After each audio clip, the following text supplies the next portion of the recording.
আজকে আমরা দেখেছি যে নির্বাচন কমিশনের সামনে জামায়াত সহ ইসলামী দলগুলো সমাবেশ করেছে। আমরা কখনো দেখিনি নির্বাচন কমিশন এলাকায় কোনো সমাবেশ। তাদের দাবি ছিল যে আসলে নভেম্বরেই গণভোট দিতে হবে, এর কোনো ব্যত্যয় হওয়া যাবে না। আমি সে জায়গাটা আসতেছি, তার আগে একটু কথা বলে নেই। আমরা বারবার একটা জিনিস ভুল করতেছি। আজিজ ভাই যেমন বলে এই সরকার সাংবিধানিক সরকার, এই সরকার এই সংবিধানের ভিতরে ঢুকতে পারতেছে না রে ভাই। তাকে সংবিধানের 106 ধারা মোতাবেক রাষ্ট্রপতি একটা মতামত চেয়েছে। সুপ্রিম কোর্ট বলছে যেহেতু প্রধানমন্ত্রী পালায়ে গেছে বা চলে গেছে, এই সাংবিধানিক শূন্যতা দূর করার জন্য আরেকটা নির্বাচন না হওয়া পর্যন্ত একটা অন্তর্বর্তীকালীন সরকার বানানো যেতে পারে। এইটুকু ছিল ওপিনিয়ন। জি, তার ভিত্তিতে বাকি সবাই রাজনীতিবিদ বাংলাদেশ সবাই মিলে একে অন্তর্বর্তী সরকার বানাইছে। অন্তর্বর্তী সরকার কিন্তু বলতে আমার সংবিধানে কিছু নাই। সংবিধানে আছে শুধু নির্বাচিত প্রধানমন্ত্রী, তত্ত্বাবধায়ক সরকার এখন নাই। যে যার নাম ওই বইটার ভিতরে নাই সে তো এটার ভিতরে ঢুকতে পারবে না ভাই। এখন আমরা তিনজন এখানে টকশো করতেছি, আর একটা লোক বাইরে বসে টকশো করলে কি এয়ারে যাবে? তার নাম যদি এখানে লিস্টে না থাকে সে ঢুকতে পারবে? বিষয় তো সিম্পল। আমরা যে জটিলতা তৈরি করে আনতেছে, এই সরকারের নামটা কি? অন্তর্বর্তীকালীন সরকার। তো অন্তর্বর্তীকালীন সরকার চলছে কিভাবে? এই যে নির্বাচন কমিশন তফসিল যখন দিতে আসবে তখন কি বলবে? সংবিধানের এত নম্বর অনুচ্ছেদ মোতাবেক আমি ক্ষমতাপ্রাপ্ত হইয়া ঘোষণা করি। কোনটা? ওই সংবিধান। ওই সংবিধানের যে অনুচ্ছেদে আসবে সেই সংবিধান তো বলে দিচ্ছে 3 মাস পার হয়ে গেছে। সংবিধানে কি বলা আছে 3 মাস পার হয়ে যাওয়ার পরও যখন খুশি তখন নির্বাচন করবেন? যেই সংবিধানটার কথা বলতেছে এখনো তো আটকায় নাই, আটকাবে সামনে। আপনি লিখে রাখেন, আমি রাজ্জাকে ছোট মুখে বলে যাচ্ছি তো, যখন দিতে যাবে না তফসিল তখনই জটিলতায় পড়বে। সংবিধান বলছে 30 দিনে 90 দিনের মধ্যে নির্বাচন করতে, এই সংসদ ভেঙে যাওয়ার পর। তারপরে কি বলা আছে যদি 90 দিনের মধ্যে না হয় যে কোনো সময়, 1 বছর পর 1.5 বছর পর, আসতে বলা তো নাই, জটিলতায় পড়বে। অন্তর্বর্তীকালীন সরকার, আবারও বলছি, পূর্ণাঙ্গ সরকার, সমস্ত দায়িত্ব পালন করতে পারবে সে। যাই হোক, সে নিয়ে বারবার বিতর্ক করে লাভ নেই। এখন আপনি বলছেন জামাত ইসলাম স্টেজ করছে, বুঝলেন, সামনে কোন ক্ষমতা বলে? জামাত তো নির্বাচন করলে 10-12টা সিট পাবে হার্ডলি। হ্যাঁ, তাহলে ভোটার নাই, কিচ্ছু নাই। নির্বাচন হওয়ার পরে আমরা ফলাফল না, আমরা অতীত যা রেকর্ড দেখছি, তো ক্ষমতা যেতে চাই না যেতে চাক বা না চাক, আমি বলছি অতীতের যা রেকর্ড দেখছি, আমি তার বাড়াই 10-15টা সিটও দেই, এটা তো কোনো বড় সংখ্যক না। তো বাংলাদেশে উনি যদি নির্বাচন কমিশনের সামনে মঞ্চ বানাইয়া নির্বাচনের বিরুদ্ধে কথা বলে এবং সেটা পারে, কেন পারে সেই কথাটাকেই আপনি বলতেছিলাম। এই মুহূর্তে বাংলাদেশের যে 3টা দল আমাদের কাছে গুরুত্বপূর্ণ, একটা দল আওয়ামী লীগ নাই, বাকি যে 2টো দল আছে বিএনপি এবং জামাত যদি আপনি ধরেন, তাহলে জামাতের চেয়ে অন্তত 20 গুণ বড় একটা দল।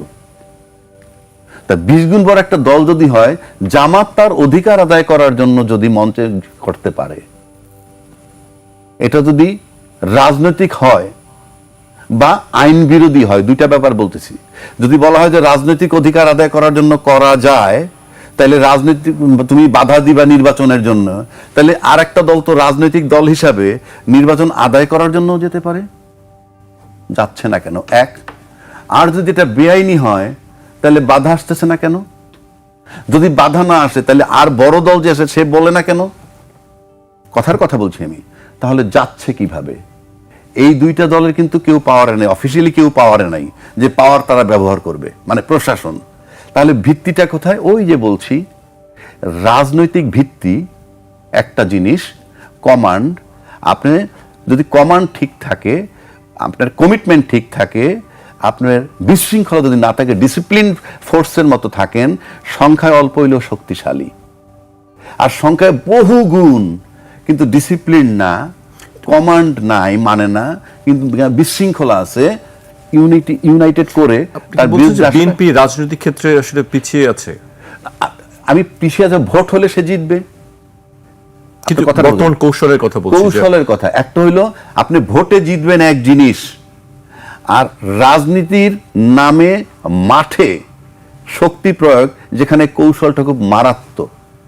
এই যে বারবার বলা হচ্ছে যে তারা ছাত্রলীগের সাথে নাকি মিশে ছিল, আমি কথার কথা বলছি, মিশেছিল সেটা কি? কৌশল। সেটা বোঝার পরেও কিন্তু কোনো ফার্দার স্টেপ হচ্ছে না। আজকে জামাত ওখানে গিয়ে মঞ্চ করে যদি বলতে পারে নির্বাচন চাই না, গণভোট চাই আগে, গণভোট চাই আগে, কথার কথা বলছি, তাইলে আবার আমি যদি বলি গণভোট আর নির্বাচন একই দিনে চাই, দুটো দাবি চলতে পারে। আমি সেই জায়গাটা আসতেছি। আমি আবারও বলতেছি যে এই যে স্টেক হোল্ডার, এই যে দুইটা স্টেক হোল্ডার এক হয় নাই, কাজে রাজনৈতিক বিরোধ আছে। এখন আপনি ক্ষমতায় গিয়ে প্রশাসন নিয়ে শক্তিশালী হবেন, সেটাকে কিন্তু রাজনৈতিক ভিত্তি বলা হয় না, সেটা হলো প্রশাসন বেসড রাজনীতি। যেমন পতিত সরকার, আমরা টকশোতে বহু লোকে বলে তাদের নাকি কোটি কোটি ভোটার এখনো আছে বাংলাদেশে, তাহলে প্রশাসন ছাড়া তোমরা দুর্বল, তা নাহলে তোমরা পারছো না কেন? তা নাহলে পারছো না কেন? ও কালকে ক্ষমতায় আসবা, তারপরে প্রশাসন দিয়ে রাজত্ব করবা। এই যদি ভিউ থাকে, আপনি সামনের রাজনীতিতে আগানো কঠিন, কারণ জনগণ সচেতন। আপনাকে রাজনৈতিক কৌশল দিয়া মেধা বুদ্ধি কৌশলের রাজনীতি করতে হবে। আপনি ওই রাজনীতিগুলা মানসিকভাবে ছেড়ে দিতে হবে, সোজা হিসাব। না ছাড়লে সাফার করবেন। নাহলে আপনি আমাকে বলেন, আমরা সব রাজনীতিবিদ ওখানে গিয়ে বসলাম, আমরা কিন্তু বাইরে এসে এখানে বলছি ওই এনজিও করে, তো ও কি গ্রামীণ ফোন চালাইছে, ইত্যাদি ইত্যাদি নানান কথা, ও বিদেশ থেকে আসছে। আরে বিদেশ থেকে আসছে, আমি যদি মনে করি টোটালটা অন্যায়, আমি গেলাম কেন তার আলোচনায়? আমি বয়কট করলাম না কেন? আপনি যাবেন, বসবেন, আলোচনা করবেন, প্রতারিত হওয়ার পর বলবেন প্রতারণা করলো, কিছুই যদি না বুঝেন, পে সেলুট টু গভর্নমেন্ট। এই প্রশ্নগুলোই এখন সাধারণ মানুষের কাছে আমরা শুনছি যে সেটা সাধারণ মানুষের কাছে তো আমরা যাদের উপর ডিপেন্ড করলাম, যারা আলোচনায় বসলো, 8-9 মাস পর ব্যর্থ হইয়া তারা যখন জানাইলো, তখন জনগণ বুঝলো। এর আগ পর্যন্ত তাহলে জনগণ কিছুই বোঝে নাই। জনগণ বলতে কোনটা? নিজ নিজ দলের সম্পৃক্ত জনগণগুলো, বাকি জনগণ নয়। আমি বারবার বলছি, বাংলাদেশে এই যে একটা প্রতারণা করে আবার রাজনীতিবিদরাও, জনগণ বলতে কিছু নাই। আপনার দলের জনগণ আপনার মাধ্যমে প্রতারিত হচ্ছে।